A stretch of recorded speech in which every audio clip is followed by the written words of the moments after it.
नमस्कार, बहुत स्वागत है आपका ओंकार न्यूज में। मैं हूं आपके साथ ज्योति यादव। तो बुलेटिन की शुरुआत करेंगे बड़ी खबर के साथ। दिल्ली के जंतर मंतर पर फिर भारत के टॉप पहलवानों ने विरोध प्रदर्शन शुरू कर दिया है। 7 महिला पहलवानों ने महासंघ के प्रमुख बृजभूषण शरण सिंह के खिलाफ मध्य दिल्ली के कनॉट प्लेस पुलिस थाने में यौन उत्पीड़न की शिकायत दर्ज कराई है।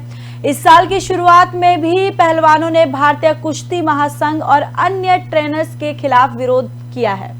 वहीं पहलवान बजरंग पुनिया ने कहा कि जब तक बृजभूषण को गिरफ्तार नहीं किया जाता तब तक हम यहां से नहीं जाएंगे। वहीं विनेश फोगाट ने कहा, बार बार कोशिश करने के बावजूद भी सरकार की तरफ से कोई प्रतिक्रिया नहीं मिल रही है। हम न्याय मिलने तक यहीं खाएंगे और यहीं सोएंगे। हम 3 महीने से खेल मंत्री अनुराग ठाकुर और अन्य संबंधित प्राधिकरण से संपर्क करने की कोशिश कर रहे हैं। समिति के सदस्य हमें जवाब नहीं दे रहा।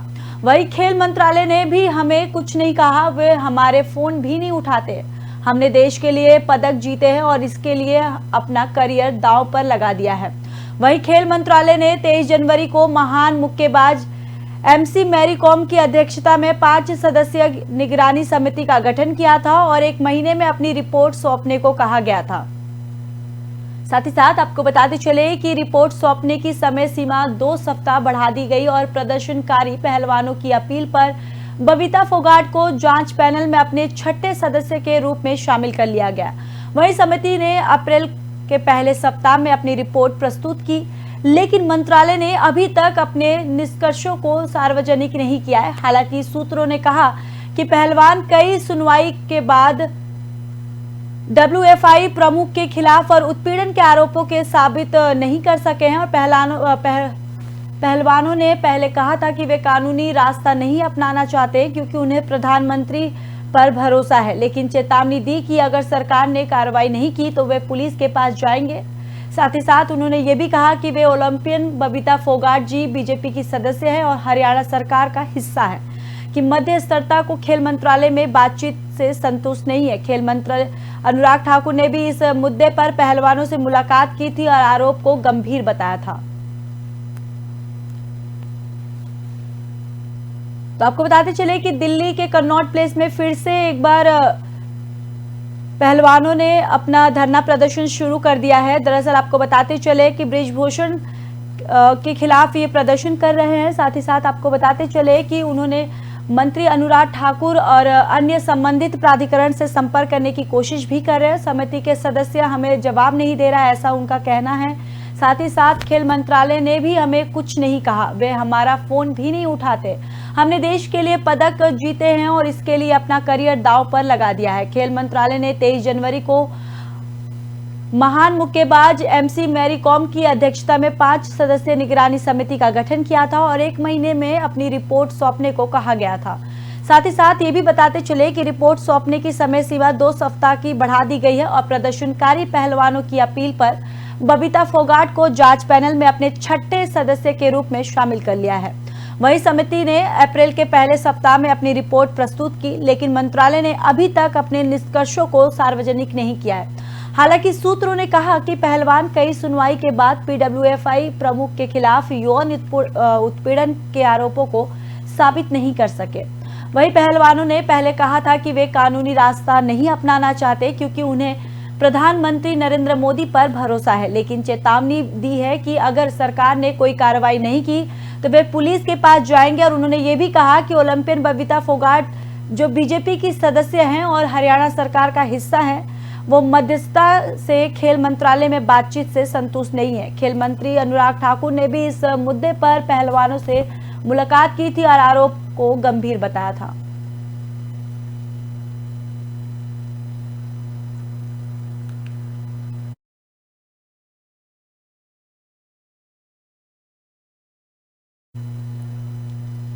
बढ़ते हैं अगली खबर की ओर। पीएम नरेंद्र मोदी आज मध्य प्रदेश के रीवा आएंगे। यहां वे नेशनल पंचायती राज दिवस के प्रोग्राम में शामिल होंगे। इसके बाद 2 दिवसीय दौरे पर केरल जाएंगे। साथ ही साथ इस दौरान वे यहां कई कार्यक्रमों में शामिल होंगे। दरअसल सोमवार को पीएम मोदी कोच्चि में रोड शो करेंगे और एक यूथ इवेंट युवाम 2023 में शामिल होंगे। मोदी 2 दिन में 8 शहरों के 7 कार्यक्रमों में हिस्सा लेंगे। पीएम सुबह 11:30 बजे रीवा पहुंचेंगे। वे नेशनल पंचायती राज दिवस पर देश भर की ग्राम सभाओं और संस्थाओं को संबोधित करेंगे। साथ ही साथ 4 लाख से अधिक लाभार्थियों को गृह प्रवेश भी करवाएंगे। यहाँ SF ग्राउंड पर होने वाले कार्यक्रम में 17,000 करोड़ की लागत वाले प्रोजेक्ट्स की आधारशिला रखेंगे। वहीं आपको बताते चले कि इनमें जल जीवन मिशन की 7,853 करोड़ लागत की 4 बड़ी जल समूह योजनाएं भी शामिल हैं। मोदी रीवा से महाराष्ट्र के बीच चलने वाली रीवा इतवारी एक्सप्रेसवे ट्रेन को हरी झंडी दिखाकर रवाना करेंगे और यह ट्रेन प्रतिदिन चलेगी। 24 अप्रैल की शाम को PM केरल पहुंचेंगे, जिस दौरान वो यहां वंदे भारत एक्सप्रेस ट्रेन को हरी झंडी दिखाकर उसे रवाना करेंगे। वहीं इसके अलावा ईसाई समुदाय के वरिष्ठ पदाधिकारियों पादरियों के साथ बैठक करेंगे और साथ ही एक युवा कार्यक्रम सहित कई कार्यक्रमों में भाग लेंगे। यह राजनीतिक रूप से महत्वपूर्ण घटना होगी। यह बैठक पार्टी के आउटरीच अभियान स्नेह यात्रा के तहत हो रही है। इसमें केरल में बीजेपी के नेता ईसाई और मुस्लिम नेताओं और अल्पसंख्यक समुदायों को लोगों को घरों में ईस्टर और ईद के मौके पर पहुंचेंगे।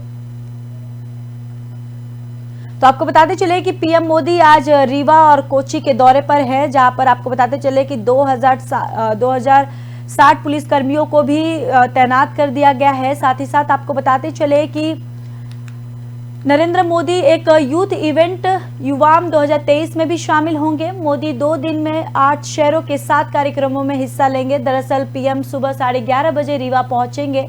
वे नेशनल पंचायती राज दिवस पर देश भर की ग्राम सभाओं और संस्थाओं को संबोधित भी करेंगे और साथ ही साथ 4 लाख से अधिक लाभार्थियों को गृह प्रवेश भी कराएंगे और यहां SAF ग्राउंड पर होने वाले कार्यक्रम में 17,000 करोड़ की लागत वाले प्रोजेक्ट्स की आधारशिला भी रखेंगे।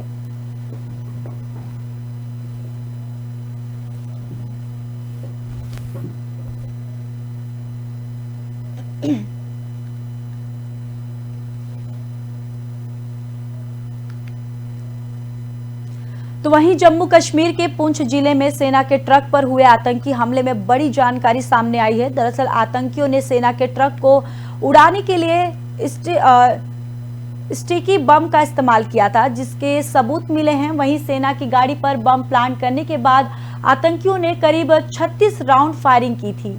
नापाक वारदात को अंजाम देने वाले आतंकियों की तलाश में सर्च ऑपरेशन तेजी से जारी है। वहीं पुंछ में आतंकी हमले से सिलसिले में कुल 5 लोगों को पूछताछ उनसे की जा रही है और उन्हें हिरासत में भी ले लिया गया है। वहीं द टाइम्स ऑफ इंडिया की रिपोर्ट के मुताबिक आतंकवादियों को खोजने के लिए ड्रोन, खोजी कुत्तों और हेलीकॉप्टर का इस्तेमाल किया जा रहा है। लगभग 9 घंटे तक नेशनल सिक्योरिटी गार्ड की टीम ने आतंकी हमले की जांच की और साथ ही इस पूरी घटना की एक-एक कड़ी की जांच लगातार की जा रही है। हमले को लेकर केंद्रीय राज्य मंत्री जितेंद्र सिंह ने कहा कि सभी हालातों पर चर्चा हुई है और इस पर हमारा क्या रुख रहेगा, इस पर भी चर्चा की जा रही है। तो आपको बताते चले कि सेना के ट्रक पर हमला जो हुआ था उसमें एक नया खुलासा हुआ है कि दरअसल आतंकियों ने वहां पर स्टिकी बम से यह हमला किया था। साथ ही साथ आपको बताते चले कि सेना की गाड़ी पर यह बम प्लांट करने के बाद आतंकियों ने करीब 36 राउंड फायरिंग की थी। नापाक वारदात को अंजाम देने वाले आतंकियों की तलाश में सर्च ऑपरेशन तेजी से जारी है। वहीं पुंछ में आतंकी हमले से सिलसिले में कुल 5 लोगों को पूछताछ के लिए हिरासत में ले लिया गया है। दरअसल द टाइम्स ऑफ इंडिया की रिपोर्ट्स के मुताबिक आतंकवादियों को खोजने के लिए ड्रोन, खोजी कुत्तों और हेलीकॉप्टर का इस्तेमाल किया जा रहा है और लगभग 9 घंटे तक नेशनल सिक्योरिटी गार्ड की टीम ने आतंकी हमले की जांच की और साथ ही इस पूरी घटना की एक-एक कड़ी की भी जांच लगातार की जा रही है। हमले को लेकर केंद्रीय राज्य मंत्री जितेंद्र सिंह ने कहा कि सभी हालातों पर चर्चा हुई है और इस पर भी चर्चा हुई है कि हमारा क्या रुख रहेगा और इस पर भी हमने चर्चा की है।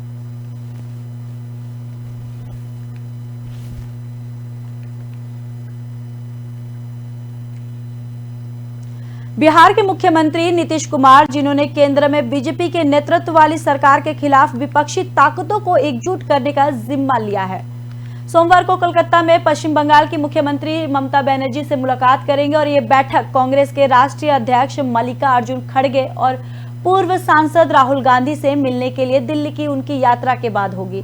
इस बैठक को अगले साल होने वाले लोकसभा चुनाव से पहले महागठबंधन की नींव रखने की दिशा में एक बड़ा कदम भी माना जा रहा है।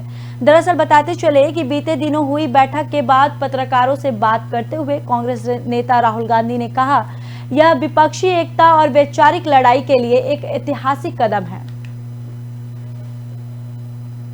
तो नीतीश कुमार आज ममता बनर्जी से मुलाकात करेंगे। दरअसल विपक्षी एकता के मुद्दे पर कहीं ना कहीं ये मुलाकात होगी। आपको बताते चले कि बीजेपी की नेतृत्व वाली सरकार के खिलाफ विपक्षी ताकतों को एकजुट करने का नीतीश कुमार ने जिम्मा ले लिया है। इसी को लेकर सोमवार को कोलकाता में पश्चिम बंगाल की मुख्यमंत्री ममता बनर्जी से मुलाकात करेंगे।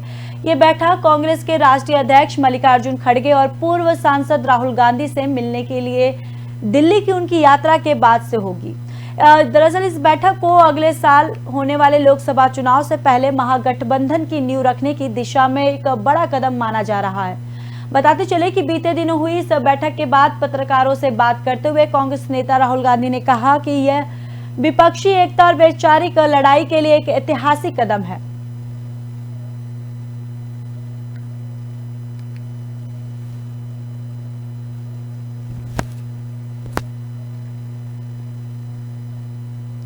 कर्नाटक विधानसभा चुनाव को लेकर राहुल गांधी एक हफ्ते में दूसरी बार राज्य के दौरे पर रहेंगे और रविवार को हुबली में समाज सुधारक बसवाना की जयंती समारोह में हिस्सा लिया जाएगा।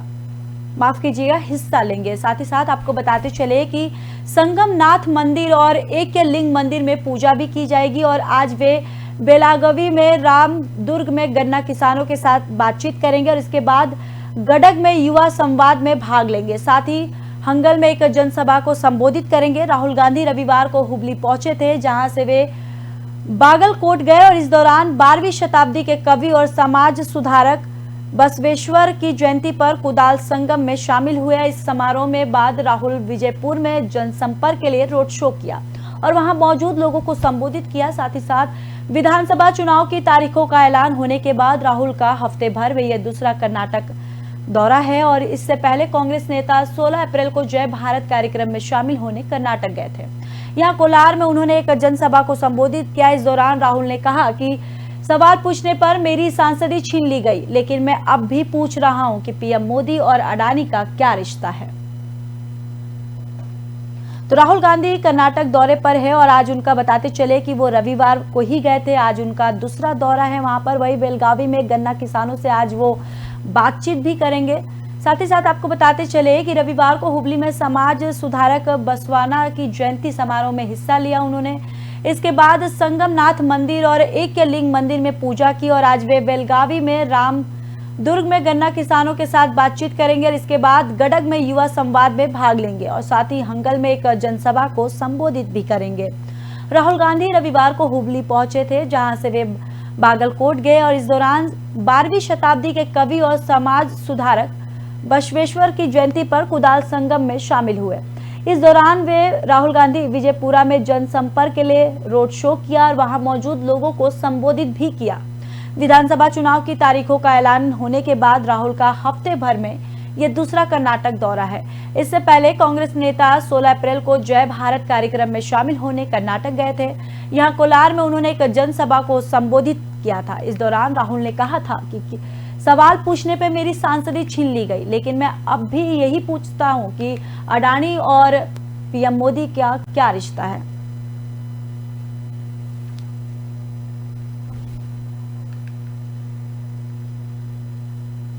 केंद्रीय जांच ब्यूरो यानी सीबीआई की भूमिका और कार्य प्रणाली को राष्ट्रीय आकार देने के मकसद से केंद्र सरकार अलग कानून बनाने की तैयारी कर रही है। केंद्रीय कार्मिक मंत्रालय इस बारे में गृह मंत्रालय के साथ नजदीकी सहयोग से काम करेगा और अलग कानून बनने से सीबीआई की राज्य सरकारों से सहमति लेने की जरूरत खत्म हो जाएगी। अभी तक CBI Delhi special police establishment act 1946 के तहत काम कर रही है और इस कानून की सीमाओं पर विचार विमर्श के बाद संसद की सहायता समिति में सिफारिश की है और सीबीआई के लिए अलग से कानून बने। समिति ने कहा कि मौजूदा कानून में एजेंसी का दायरा सीमित है और नया कानून ऐसा हो जिसमें सीबीआई का दर्जा, कामकाज, अधिकार तय हो और निष्पक्षता और विश्वसनीयता सुनिश्चित करने के प्रावधान हो। यही सिफारिश केंद्र सरकार के लिए इस मुद्दे पर आगे बढ़ने का ठोस आधार बनी है। जानकारी के मुताबिक उन्होंने कहा कि नया कानून संघीय स्तर पर होगा। अभी तक संवैधानिक अदालतों जैसे सुप्रीम कोर्ट या हाई कोर्ट के निर्देश हो या राज्य सरकारों की सहमति की जरूरत नहीं पड़ी। इससे इतर मामलों में केंद्र सरकार को सीबीआई की जांच का दायरा बढ़ाना पड़ता है और जांच एजेंसी राज्य सरकार से अनुमति लेकर केस दर्ज करती है। राज्य सरकारों ने अपने अपने हिसाब से सहमति देने के प्रावधान बनाए हुए हैं और जिसे जनरल कंसेंट कहते हैं।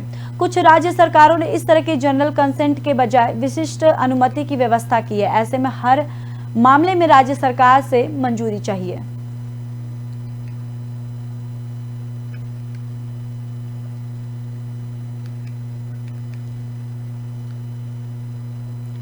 तो वहीं मध्य प्रदेश में लोकसभा की 29 सीटों में से 28 पर बीजेपी काबिज है। अगले लोकसभा चुनाव में कांग्रेस के कब्जे वाली एकमात्र छिंदवाड़ा सीट पर बीजेपी अमेठी जैसा रिजल्ट लाने की प्लानिंग कर रही है। मध्य प्रदेश के कृषि मंत्री और छिंदवाड़ा जिले के प्रभारी मंत्री कमल पटेल ने दैनिक भास्कर से चर्चा में दावा करते हुए कहा कि आने वाले समय में छिंदवाड़ा में नकुल नाथ और कमलनाथ वैसे ही चुनाव हारेंगे जैसे अमेठी से राहुल गांधी हारे थे। अटकलें हैं कि बीजेपी यहां से अपनी राज्यसभा सांसद कविता पाटीदार को टिकट दे सकती है। कमल पटेल ने कहा, छिंदवाड़ा के 7 विधानसभा क्षेत्र हम जीतेंगे और लोकसभा सीट जीतकर कमलनाथ और कांग्रेस का सफाया करेंगे। जब हमने पूछा कि आप कविता पाटीदार के साथ छिंदवाड़ा में मेहनत कर रहे हैं तो रिजल्ट कैसे आएंगे, इस पर पटेल ने कहा कि रिजल्ट अच्छे आएंगे। क्या कविता पाटीदार अमेठी जैसा सीन दोहराएंगे? इसके जवाब में उन्होंने कहा, बिल्कुल। तो छिंदवाड़ा में अमेठी जैसी प्लानिंग में बीजेपी जुटी है। आपको बताते चले कि कविता पाटीदार को टिकट देने की भी तैयारी चल रही है। साथ ही साथ बताते चले कि मध्य प्रदेश के कृषि मंत्री और छिंदवाड़ा जिले के प्रभारी मंत्री कमल पटेल ने दैनिक भास्कर से चर्चा में दावा करते हुए कहा कि आने वाले समय में छिंदवाड़ा में नकुलनाथ और कमलनाथ वैसे ही चुनाव हारेंगे जैसे अमेठी से राहुल गांधी हारे थे। अटकलें है कि बीजेपी यहां से अपनी राज्यसभा सांसद कविता पाटीदार को टिकट दे सकती है। कमल पटेल ने कहा कि छिंदवाड़ा के 7 विधानसभा क्षेत्र में हम जीतेंगे और लोकसभा सीट जीतकर कमलनाथ और कांग्रेस का सफाया करेंगे। जब हमने पूछा कि क्या आप कविता पाटीदार के साथ छिंदवाड़ा में मेहनत कर रहे हैं तो उन्होंने कहा कि रिजल्ट कैसे आएंगे, इस पर पटेल ने कहा कि रिजल्ट अच्छे आएंगे। और क्या कविता पाटीदार अमेठी जैसा सीन दोहराएगी, तो उन्होंने जवाब में कहा कि हाँ, बिल्कुल।